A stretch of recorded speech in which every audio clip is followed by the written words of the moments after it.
On vous souhaite la bienvenue à ericlatour.com. Dans quelques instants, on vous parle du lancement de la Guignolée 2022.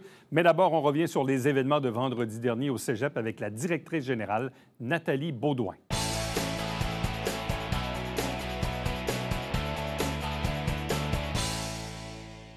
Opération d'envergure vendredi dernier au Cégep Saint-Jean-sur-Richelieu. Comme vous le savez, le collège a été confiné une bonne partie de la journée. Les policiers ont procédé à l'arrestation d'un jeune homme de 19 ans qui, depuis, a été libéré, moyennant évidemment certaines conditions. Bref, on a parlé aux policiers, on a parlé aux enseignants via le syndicat. Parlons maintenant avec la direction même du Cégep, avec sa directrice générale, Nathalie Beaudoin. Bonjour et bienvenue. Bonjour à vous. Première question toute simple. Comment ça s'est passé pour vous vendredi, dès qu'on est informé de ce qui est en train de se passer chez nous? Quelles ont été les premières réactions? Écoutez, on ne souhaite jamais avoir ce genre de situation-là. Je vous le dis, c'est inscrit dans le PMU, le plan des mesures d'urgence du collège. Mais il faut comprendre que dès le départ, la décision de l'opération est prise par le service de police de la ville de Saint-Jean-sur-Richelieu. Avec les éléments d'analyse qu'ils ont eus, le service de police a décidé de confiner notre collège. Et à ce moment-là, ce qui est important de dire, c'est que c'est le service de police de la ville qui gère le cégep, l'opération de confinement. Et nous, comme direction, on est informés dès la décision et c'est là que nous, on est en soutien et on a beaucoup à faire là, au niveau de l'équipe de gestion de crise. Alors, dès que le service dit « nous confinons le collège », nous, on doit informer dès maintenant l'ensemble de la communauté collégiale et ce fut fait dans les minutes qui ont suivi. Là. Ça a été fait très rapidement. Par quel moyen de communication arrivez-vous à rejoindre rapidement les enseignants et les élèves? Est-ce que c'est par l'intercom? Est-ce que c'est par téléphone? Est-ce que c'est par courriel? Bref, comment on réussit à rejoindre rapidement autant de personnes dans un collège qui est quand même très grand? C'était un message très court dans le cas du service de police. Confinement, barricadez-vous, isolez-vous et mettez-vous en sécurité. Donc, dans un local fermé. Et c'est envoyé verrouillé. Par courriel? Par tous les moyens de communication du collège à l'interne. Donc, l'intercom, non, parce que le service de police ne veut pas qu'on utilise l'intercom dans ce genre de situation-là. C'est interdit. Donc, par messagerie instantanée aux étudiants, par courriel, par la messagerie téléphonique, par les téléphones et donc par tous ces moyens-là. Quel système avez-vous, justement, pour envoyer rapidement? On a des alertes avec Omnivox. Courriel de masse, texto? Tout. C'est ça. Omnivox. Omnivox qui rejoint l'ensemble de la communauté collégiale, c'est-à-dire les étudiants et les membres du personnel. Tout le monde a l'appliqué. Bien, tout le monde. La plupart, là, oui, exactement. Donc, c'est notre portail qu'on appelle et on a un message d'alerte en cas justement de confinement. Et ce message-là apparaît sur les téléphones cellulaires et sur les applications. Et pour vous, c'était une communication rapide et efficiente? Écoutez, le service de police l'a dit. Tout le monde s'est confiné rapidement. Je peux vous dire que dans les minutes qui ont suivi, moi, j'ai mis en place rapidement, quelques minutes après là, que le message a été envoyé, la cellule de crise, la cellule de gestion de la direction, tout ça, ça a été mis en place en quelques minutes. Et donc, ce qu'on a constaté, c'est dans le système de caméras de surveillance du collège, tous les corridors étaient libérés, là. Donc, les gens ont répondu rapidement et c'est ce qui a été constaté, je vous dirais, par nos observateurs aussi à l'interne. Là, c'est pas des rumeurs que je vous dis, là. Oui. Bon, une fois qu'on met en place le confinement, qu'on envoie cette communication-là, le plan des mesures d'urgence, il prévoit quoi pour la suite? À partir du moment qu'on a donné la commande, la directive de vous confiner puis de vous barricader, c'est de mettre en place la cellule de crise, c'est de se mettre au service de notre service de police. C'est eux qui lancent les consignes et nous, on est en service auprès d'eux. Donc, il y a des gens des ressources matérielles, des gens des communications, des gens de la direction des études. Mais tout le monde est confiné dans le collège. Mais là, il y a une cellule de crise qui est mise en place et cette cellule-là, elle gère les opérations. Le comité de direction, lui, il gère, il prend pas de décision parce que c'est le service de police qui décide, mais nous, on est en mode de regarder aux heures et ce qui s'en vient après au niveau du confinement. Et j'ai mis en place, entre la cellule de crise puis le comité de direction, un pivot. Donc, on était en constante communication. Ce plan de mesures d'urgence, qui est probablement préparé et mis à jour, comme dans tout bon établissement, évidemment, qui se respecte, est-ce que c'est quelque chose qui est exercé, qui est pratiqué occasionnellement? Bien, écoutez, moi, je peux vous dire que depuis que je suis en poste en 2019, au début de chaque session, on parle du PMU, au niveau du comité de direction. Les listes sont mises à jour. Il y a des informations qui ont été données à des personnes clés, des personnes pivots, par la responsable de la sécurité. Et je peux vous dire que cette cellule de crise-là, là, elle a été formée et opérationnelle, excusez-moi l'expression, là, mais on time. Là. Ça a été très rapide et ça a été très efficace. On a la chance dans notre collège, d'avoir des gens très experts aussi, là. Certains se questionnaient, puis je pense que les enseignants eux-mêmes disent, oui, on est quand même relativement bien préparés, mais on le sait, dans les écoles, à chaque année, il y a des exercices d'évacuation pour les incendies. Mais des exercices de confinement ou de se barricader, c'est pas juste à Saint-Jean, là, je veux dire, est-ce que c'est quelque chose qui est commun dans les mœurs, dans nos écoles au Québec?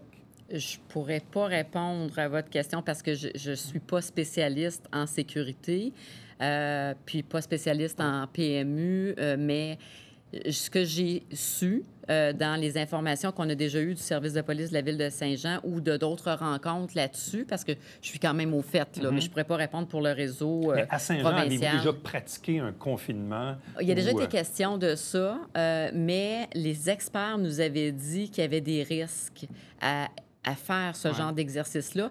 Il faut comprendre qu'une école secondaire, une école primaire, ça, je suis capable de vous répondre là-dessus, et un cégep avec 3000 étudiants, c'est pas la même chose. Donc, la sensibilisation et l'information, c'est très important. Mais un exercice, je pense que deux écoles... En tout cas, ce que j'ai entendu, c'est qu'il y avait deux écoles, selon les experts. C'est peut-être préférable ou non préférable. Il y a peut-être d'autres moyens aussi de le faire. Bon, au début de l'opération, forcément, il y a de l'adrénaline, mais il y a de l'inquiétude. Les gens sont nerveux par rapport à ce qui se passe. Il y a aussi la longueur de l'opération. Ça a été vraiment long, effectivement.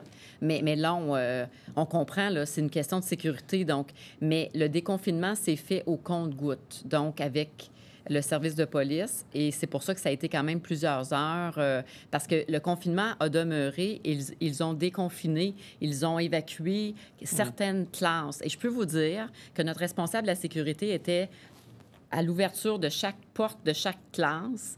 Et ce qui a frappé, et je tiens à le dire, là, parce que c'est quelque chose...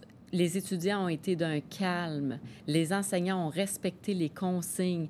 Tout le monde s'est confiné. Les consignes ils ont su rapidement faire ce qu'il y avait à faire.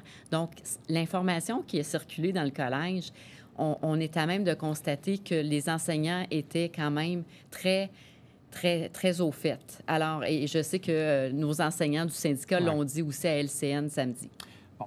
Dans le cas qui nous occupe, c'est un étudiant de 19 ans qui, visiblement, s'avérait menaçant à l'égard de son professeur de psychologie depuis, semble-t-il, 2 semaines, mais ce n'était pas des menaces directes à l'enseignant, mais par personne interposée. La question qu'on avait, puis on l'a posée aux gens du syndicat, bien, évidemment, et j'ose espérer que si un enseignant se sent moindrement menacé, il doit dénoncer.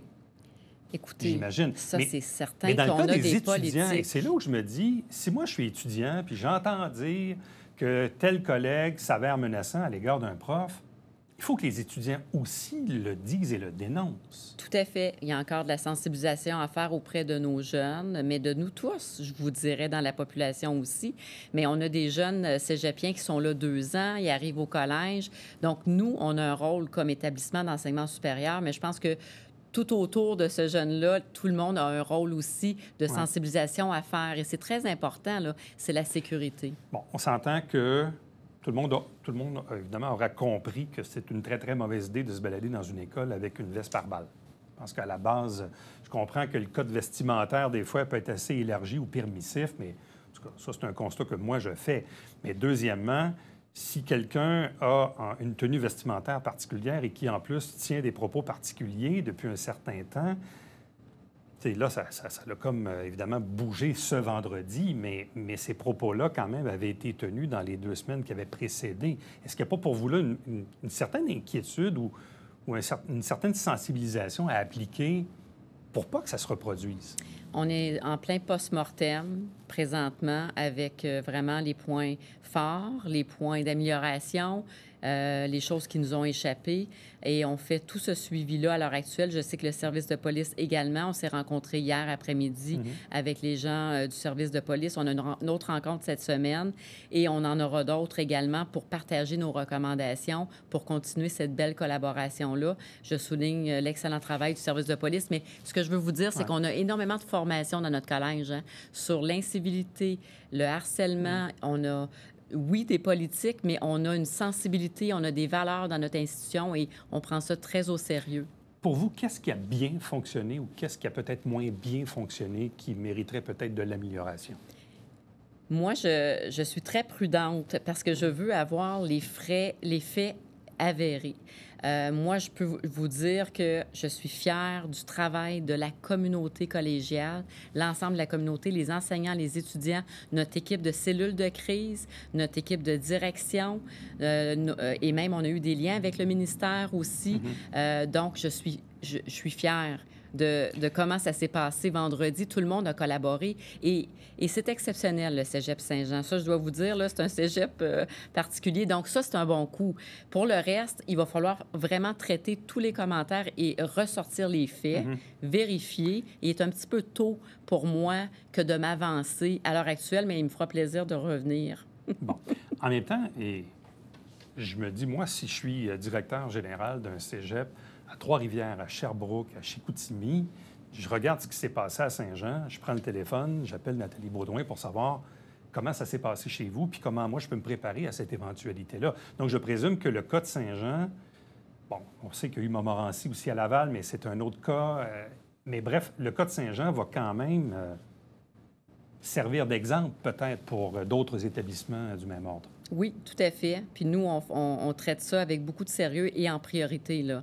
Toutes les équipes sont en train de faire la chronologie des événements avec les actions posées et on va tout évaluer ça. J'ai engagé un expert en matière de, justement, de plan des mesures d'urgence en fin de semaine et il était avec nous hier. C'est pour ça là, que j'ai répondu à l'appel pour aujourd'hui parce qu'on avait des rencontres avec la cellule de crise et pour lui, cet expert-là qui a fait quand même le tour pendant quelques heures avec la cellule de crise, il a dit que le cégep Saint-Jean avait très bien géré la crise. Bon, et là, comment ça s'est passé lundi, après cette fin de semaine? Support psychologique, étudiants, enseignants, est-ce qu'il y en a qui l'ont utilisé? Bref, comment ça s'est passé lundi?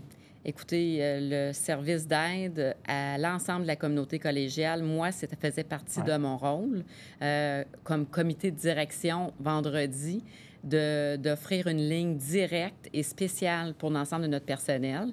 Ça a été des suivis, mais on a eu ça dès samedi pour l'ensemble du personnel, de le communiquer.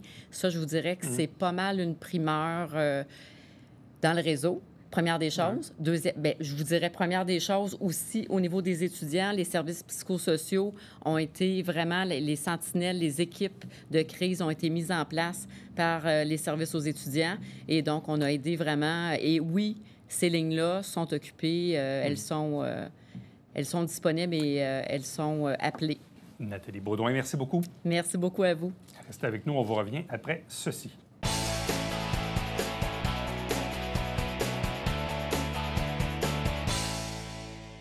Salut, ici Alexandre Baudouin. Et François Trépanier. François, je te laisse le terme pour l'émission de cette semaine. Est-ce que c'est un revers, un passing, un coup droit, un smash? On va en parler avec la nouvelle directrice générale de l'Omnium Banque Nationale, Valérie Tétrault, qui est avec nous. Un as? Manquez pas de penser.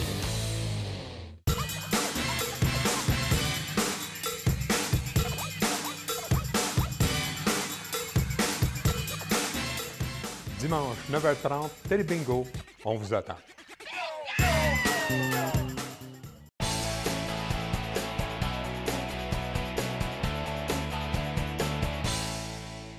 Quand on parle de guignoler, c'est que Noël et le temps des fêtes est vraiment à nos portes. L'Halloween est passé, au mois de novembre, on a changé l'heure.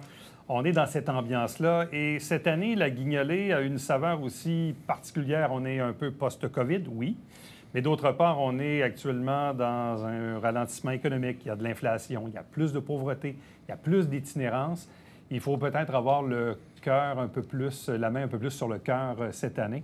Bref, on en discute avec Michel Milot, qui est directeur général de la Chambre de commerce, mais qui, à nouveau, accepte la présidence d'honneur de la Guignolée. Salutations. Bonjour. C'est pas la première année, donc? J'en suis à ma 3e. Pourquoi tu t'impliques dans cette cause-là, Michel? Bien, ça me touche à cœur. Quand j'étais petit, j'ai souvenir que ma mère, elle attendait le panier de la Saint-Vincent-de-Paul pour faire cuire la dinde à Noël. C'était comme ça pendant plusieurs années. Et puis, quand j'ai acheté le Provigo, j'étais un innovateur en donnant les denrées. Je faisais geler les produits qui étaient encore très bons la journée avant, parce que c'est une date de péremption, ça ne veut pas dire que c'est plus bon maintenant. Et j'étais un des premiers là, dans l'alimentation à donner mes produits à Saint-Vincent-de-Paul-Saint-Jean. Ça, c'est très vrai, puis je suis content que tu le dises, parce que, c'est pas quelque chose que tu as dit souvent dans ta vie. Là. Non. Puis je me rappelle à cette époque-là, quand je rencontrais les gens des Saint-Vincent-de-Paul ou des autres organismes, je leur posais la question pourquoi les épiceries n'arrivaient pas à donner. Puis là, on me dit, bien là, ça prend un camion, puis là, il faut organiser ça. Puis bref, il y a beaucoup de logistique. Mais toi, à l'époque, au Provigo, tu es allé au-delà de ça, puis tu as foncé, puis tu l'as fait. Puis ça a forcé un peu les autres à suivre les traces. Bien, en fait, les gens, ils ont peur de la MAPAC. Ils ont peur des représailles parce que faut que tu t'assures que la température est conservée du point A au point B. Tu t'assures parce qu'en principe, le produit, même s'il est congelé, ne devrait pas être consommé. Là, pour eux autres, la date est arrivée, tu le jettes, point final. Mais c'est encore très bon. Là. On achète tous des produits qui est proche de la date, on les gèle, on les mange 2-3 semaines après, puis c'est encore très, très bon. Là. Du yogourt, 50, 60, 90 jours après, c'est encore bon. Donc, moi, je me faisais un devoir de donner à Saint-Vincent-de-Paul et je nourrissais les enfants à l'école Saint-Lucien le matin qui n'avaient pas de déjeuner. J'allais porter des jus d'orange, du lait au chocolat, des produits qui étaient encore bons. Donc, je donnais énormément. Puis pour moi, c'est un merci à la société d'avoir eu des paniers de Saint-Vincent-de-Paul quand j'étais petit. Bon. Comme je le disais tantôt, on est un peu post-COVID. Dans les 2 dernières années, on a eu, disons, des guignolées, bien, je ne dis pas décousus, mais bref, la Saint-Vincent-de-Paul-Saint-Jean faisait ses trucs, Saint-Luc d'autres choses, le Centre d'action bénévole à Iberville, une autre affaire, le Centre de dépannage à l'Acadie. Bref, c'était moins uniforme. Ouais. Là, pour 2022, nos organismes du milieu se dirigent vers quoi comme guignolé? C'est pas mal un copier-coller de la COVID. Je pense que les gens, les bénévoles surtout parce qu'il n'y en a pas beaucoup. Oui, je sais, c'est un de enjeu. faire le porte-à-porte, ça demande énormément de bénévoles. Donc, on a gardé la même recette que l'année passée. Donc, je t'explique. Pour qu'est-ce qui est du cadre d'Iberville, Centre d'action bénévole Iberville, qui comprend Iberville, Saint-Athanas, Mont-Saint-Grégoire, ils vont mettre à la fin novembre des affiches portes à toutes les portes de leur secteur, donnant les informations, quand déposer, les heures, l'endroit. Donc, c'était au 290 Avenue des Conseillers, le dimanche, le 4 décembre, de 9h à 16h. OK. Donc, les gens du côté d'Iberville, Saint-Athanas, Mont-Saint-Grégoire Exact. vont devoir aller porter leurs denrées Exactement. au Centre d'action bénévole d'Iberville. Exactement. Exactement. Et pour qu'est-ce qui est de l'Acadie, bien, eux, ça va être, c'est toujours le dimanche, le 4 décembre, la guignolée. Donc, de midi à 16h, au centre Benoît Lucier, 1161 du Clocher à l'Acadie, de midi 16h, vont prendre les denrées également. Ils vont aller les porter Ils également. vont aller les porter. OK. Ce qui est de Saint-Vincent-de-Paul, Saint-Jean, eux également, c'est de 9h. Il y a peut-être un, c'est 10h, là, mais de 9h à 16h, au 150 rue Laurier, au 747 rue Saint-Jacques, les deux points. Donc, prendre... ici, mais aussi au comptoir vestimentaire. Exactement. Là, à côté de Hugo Jim. Là. Exactement. Et pour qu'est-ce qui est Saint-Vincent-de-Paul, Saint-Luc, bien, eux, ils gardent la même recette. Ils vont faire le porte-à-porte de 10h à 15h le 4 décembre, en incluant la paroisse Boulevard Normandie, là, qui est dans leur secteur. Là. Revenons à ce qu'on disait au point de départ. Bon, parce qu'auparavant, on passait aux portes. Oui. Là, il y en a des fois qui donnaient des sacs en papier, puis disaient remplissez-les, puis on va revenir. Bref, ça a changé avec le temps. Mais je sais que la donne dans tout ça, oui, il y avait la COVID, mais il y a les bénévoles. Ça prend des bénévoles. C'est une grosse logistique quand on veut ratisser toutes les rues. Mon souvenir pour avoir discuté avec Fernand Croisetière, qui est le président de Saint-Vincent-de-Paul-Saint-Jean, disait qu'au final, cette mécanique-là ne donnait pas nécessairement moins de denrées que celle du temps où on passait aux portes. Non. Les 2 dernières années, là, avec la même recette qu'on parle aujourd'hui, là, c'était excellent, avec moins de bénévoles, mais parce que, naturellement, les gens avaient peur de la COVID. Puis c'est encore un peu ça.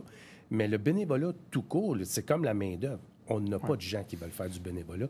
Donc, je pense que les gens fassent une part, eux aussi, et les bénévoles qui sont capables de trouver, c'est un bon mélange. Bon. Autre aspect, puis là, moi, je vais donner mon propre exemple. À chaque année où il passait aux portes, j'étais jamais prêt. Là, ça cogne, il est dimanche matin, il est 10h15, là, tu dis tu veux donner, mais là, tu n'as pas le temps de ramasser tes trucs. Là, finalement, tu mets ta main dans ta poche, tu donnes de l'argent. C'est tout à fait correct aussi. Sauf que très souvent, ce qu'on faisait, c'est que dans les jours qui suivaient, on finissait par ramasser ce qu'on voulait donner et j'allais le porter de toute façon. Oui. Fait que c'est un peu ça le principe, le message qu'on dit aux gens. Bon, peut-être qu'à Saint-Luc, ils vont passer à vos portes, mais ailleurs, vous allez devoir aller les porter. Oui. Mais l'idée derrière ça, c'est à partir de maintenant, si vous désirez faire le ménage de votre garde-manger, c'est pas juste le garde-manger, c'est des produits hygiéniques aussi, produits de salle de bain qui coûtent extrêmement cher. Oui. Tout est cher. Tout est accepté, là. Tu sais, exactement, hygiénique, salle de bain, shampoing, savon, des couches pour les enfants, parce que naturellement, il y a des jeunes familles. Tout est accepté, là. Pensez pas que on peut pas donner ça, là. Au contraire, tout est le bienvenu. Bon. Je fais une petite parenthèse, mais tu vas comprendre. Tu sais, il y a quelques semaines, il y avait la soirée des sans-abri. Tu sais. Oui. Il y a beaucoup d'entreprises ou de restaurants qui disaient on va donner de la soupe. Mais les itinérants, ils ne mangent pas juste de la soupe. Ils mangent d'autres choses aussi. Donc, c'est très plaisant d'avoir beaucoup de soupe. Mais maintenant, on avait comme trop de soupe, on voulait d'autres choses. C'est un peu le même principe avec la Saint-Vincent-de-Paul ou les organismes de partage. Oui, on peut donner des conserves, mais il n'y a pas juste des conserves. Il y a d'autres affaires qui peuvent être utiles. Oui. Puis c'est pour ça que les dons en argent sont essentiels également, parce qu'il faut qu'ils achètent de la viande, il faut qu'ils achètent du poulet. Il n'y a pas juste le canage, il faut qu'ils achètent des fruits, des légumes. Ça ne vient pas tout. Les marchés, ils en donnent, les marchés d'alimentation, mais pas suffisamment. Donc, ils ont besoin d'argent également. Puis il faut retenir que 20 et plus, c'est un reçu pour ton impôt. Donc, ça vaut la peine également de faire l'effort. Bon, parce que les gens peuvent donner, évidemment, des denrées non périssables, mais comme on dit, on peut donner de l'argent aussi. Puis avec cet argent-là, les organismes du milieu achètent là, des cartes qui sont valides dans les épiceries. Exactement. Ils achètent des cartes cadeaux avec des restrictions, que c'est valide dans les épiceries. Bon, le regard sur la pauvreté, puis il n'y a pas longtemps, j'en parlais avec le directeur général de la Saint-Vincent-de-Paul à Saint-Jean, Yann Labelle, parce que toi et moi, on a un bureau au même endroit, on prend probablement le même chemin. Là, c'est le cas de Saint-Jean, on pourrait parler d'Iberville, probablement que c'est la même chose. Les files d'attente dans les comptoirs alimentaires ont augmenté depuis un an. Là. C'est un fait. Là. Tout a augmenté. Puis ça me brise le cœur le mardi, le midi, quand je reviens de dîner, puis que je vois que ça part de la rue Laurier, ça tourne en face de Famille à cœur, puis que la ligne est assez longue sur Saint-Georges. Au garage des Ranleaux. Exactement. Ça me brise le cœur de voir ça. La pauvreté a changé, le visage a changé. On est rendu avec presque 90 itinérants. C'est des gens qui consomment à Saint-Vincent-de-Paul ou au Cap d'Iberville. C'est des jeunes familles qui ne se rejoignent pas les deux bouts parce que le coût de loyer est excessivement cher. L'épicerie a presque doublé. Alors, c'est des visages qu'on ne voyait pas avant venir chercher des denrées à Saint-Vincent-de-Paul ou aux autres organismes que maintenant sont là. Des troisième âge. Il y a du troisième âge maintenant parce que tout est trop cher. Je sais que les organismes du milieu parlaient d'un accroissement de 15-20 de la clientèle qu'ils aident localement. Puis ce qui est un peu paradoxal, ce qui me frappe toujours, c'est qu'en ce moment, on parle de ralentissement, de récession, d'inflation. Oui. Mais le taux de chômage n'a jamais été aussi bas. Non. Tu sais, auparavant, pauvreté égalait chômage. Mais là, c'est plus ça aujourd'hui. Il y a une nouvelle clientèle, les nouveaux pauvres, qui sont des gens qui travaillent, mais qui n'arrivent pas à joindre les deux. Exactement. Puis tu sais, on parle de données, mais tu sais, Saint-Vincent-de-Paul, ils ont 40 de demandes de plus que les années précédentes. On regarde Cap d'Iberville, ils sont à 30 de plus. Saint-Luc sont à 10 de plus. C'est énorme. Quand tu fais le total de tout ça, c'est beaucoup, beaucoup de nouvelles demandes d'aide. Les gens, au lieu de venir souvent, les gens, une fois par semaine, ils étaient corrects. Maintenant, c'est un rituel de 2 fois par semaine. C'est comme la normalité de venir chercher de l'aide 2 fois. Fait que c'est 2 fois plus de denrées qui sortent. Là. Donc, Guignolé 2022, c'est dimanche le 4 décembre. Dimanche le 4 décembre. Puis on répète les infos, c'est important. Centre d'action bénévole d'Iberville, Kiko-Viberville, Saint-Athanas, Mont-Saint-Grégoire. Les gens vont être avisés d'ici la fin novembre qu'ils vont pouvoir aller porter leurs denrées dimanche matin le 4 décembre. Exactement. Centre de partage à l'Acadie, même chose, mais de midi à 16 h. Oui. Saint-Vincent-de-Paul, Saint-Jean, de 9 h à 16 h sur la rue Laurier, mais aussi au comptoir familial de la rue Saint-Jacques. Oui. Et la Saint-Vincent-de-Paul de Saint-Luc, elle, va passer aux portes, comme avant, de 10 à 15. Oui. Puis si les gens ne savent pas dans quel secteur ils doivent donner, mais il y a encore le numéro commun, là, le 450-357-2370, un numéro de la ville de Saint-Jean, que si vous ne savez pas, il va y avoir des options qui donnent toutes les informations qu'on vient de donner. Et en plus, il y a une 5e place qui va dire, bien, selon votre adresse, vous devriez donner à tel organisme. Tout simplement. Tout simplement. Tu disais tantôt, donc c'est ta 3e année où tu t'impliques dans cette guignolée. J'imagine que la pauvreté, on ne s'y fait pas. Là, je veux dire, elle est là, elle change, le visage change. Quel est le message que tu passes à la population qui nous regarde en ce moment?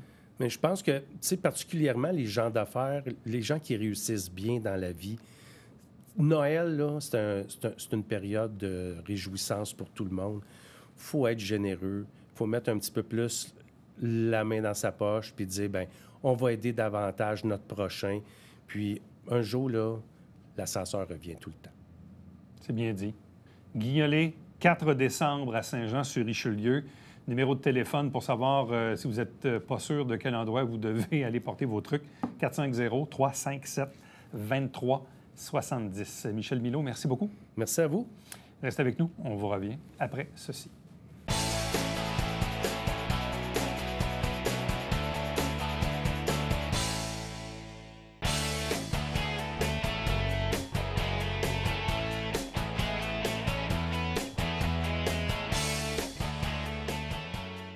Une petite balade au clair de lune vous intéresse. C'est organisé par CIM Mont-Saint-Grégoire. C'est samedi, le 10 décembre. Il y a plusieurs départs durant la soirée. Peut être agréable donc d'aller faire une balade en montagne à la Noirceur au Mont-Saint-Grégoire. Pour information, vous contactez les gens de CIM. À demain. Bye bye.